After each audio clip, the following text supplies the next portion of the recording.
shocking.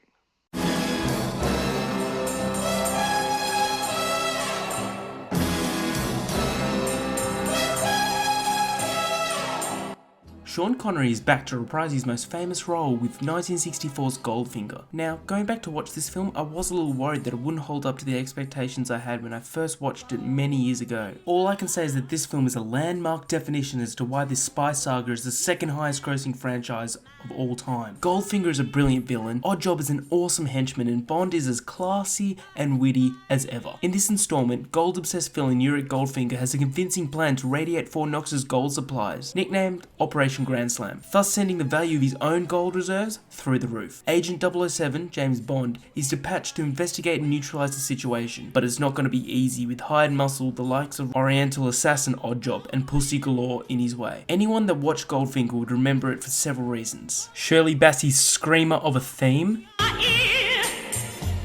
his lies can't disguise what you feel.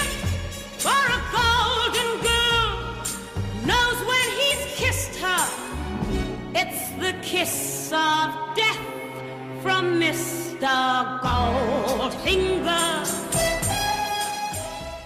Bond's shocking use of a beautiful woman as a human shield, wealth-obsessed baddie Yurick Goldfinger's top-hat-wielding henchman Oddjob, Honor Blackman's risque Pussy Galore, and above all, Bond's stupendous, gadget-infested silver Aston Martin DB5. This film has it all. If you've seen my previous review of From Russia with Love, I did mention that there was little action in it. This isn't a negative, as that film was centered around the tension of the story rather than the gunplay. But what little action From Russia with Love had, Goldfinger delivered. It starts with Bond blowing up a warehouse that was used to smuggle drugs, and it doesn't stop from there. From a high-speed car chase through the Alps to an intense gunfight throughout Fort Knox, this film is so much fun to watch. Sean Connery yet again smashes the role of Bond, delivering these cheesy one-liners one after another, yet never making them old. His conversations with Goldfinger are very intense and exciting, as from the start, both characters know their intentions. It is this relationship that brings my personal favourite line out of any Bond film to date.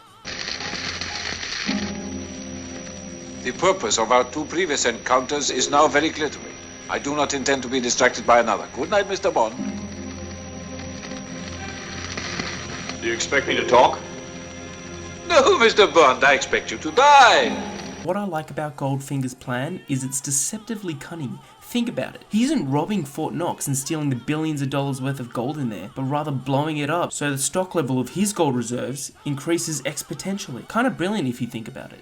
His psychotic methods of killing shouldn't go unmentioned, painting the victim in gold to suffocate their skin and poison them slowly. Brutal and memorable. Goldfinger is a brilliant Bond. Everything about it I loved. I loved the car chases that introduced the iconic car. I loved the obsessed villain with his scarily loyal henchman, and I loved Bond. He's just so classy and cool.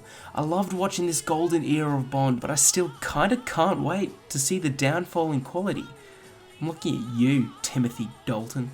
Wayward Review gives Goldfinger a 10 out of a possible 10.